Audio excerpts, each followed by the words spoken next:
অনেক বেশি পার্টিসিপেশন ছিল।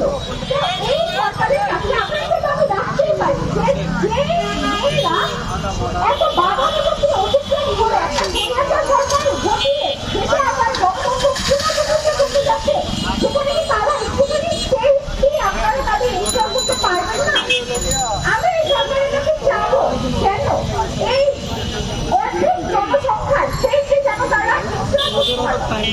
আর আগের যে ল আছে সেগুলো ভালো ছিল, কিন্তু সেগুলো কাজ খবর দিয়ে অনেক রিলেটি করে 12-14 বছর জরিমানা না এই যে খবরগুলো সেটা আসলে দেওয়া হবে চালনা করতে করতে কেউ আসলে ন্যায় বিচারটা পায় নাই বা পাওয়ার আগ্রহ হারিয়ে ফেলেছে।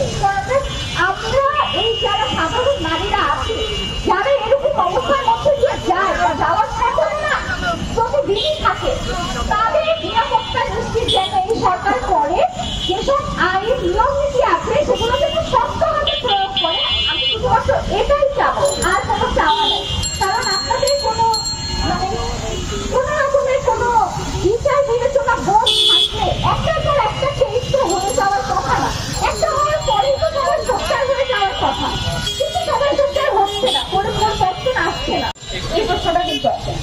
আপনাদের হয়তো এমসি কলেজের ধর্ষণের ঘটনাটা মনে হচ্ছে। এমসি কলেজের ধর্ষণের ঘটনায় 9 জনের বিরুদ্ধে মামলা দায়ের করা হয় এবং 9 জনই ছিল ছাত্রলীগ।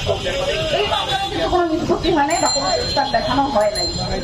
এছাড়া নোয়াখালীতে গৃহবধূ ধর্ষণের একটা ঘটনা খুব সম্ভবত গত বছর, এটা হচ্ছে অনেক লাইমলাইটে আসছিল। কেন? কারণ আমরা প্রচন্ড নৃশংস একটা ভিডিও আমরা আসলে ফেসবুকে দেখছিলাম। গৃহবধূকে বিভ্রষ্ট করে তাকে হেনস্থা করা হচ্ছে, এই ভিডিওটা ফেসবুকে আসছিল।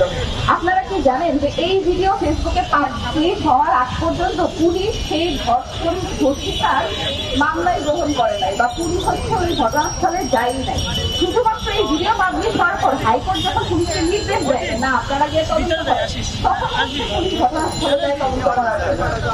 একটা দুইটা ঘটনা যদি হতো তাহলে আমরা এটাকে বিচ্ছিন্ন হিসেবে ধরে নিতে পারতাম, কিন্তু আমরা বারবার বছরের পর বছর আমরা দেখছি যে রাষ্ট্র আমাদেরকে ফেল করতেছে, রাষ্ট্র আমাদের নারীদেরকে নিরাপত্তা দিতে পারতেছে না।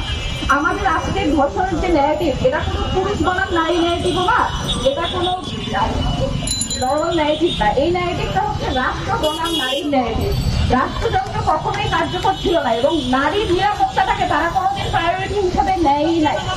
যদি নিত তাহলে যে কোনো ধর্ষণ মামলা দায়ের হওয়া মাত্র তাদের একটা তৎপরতা থাকতো এটা সমাধান করার জন্য এবং পুলিশ এই ব্যাপারে সহযোগিতা করতো।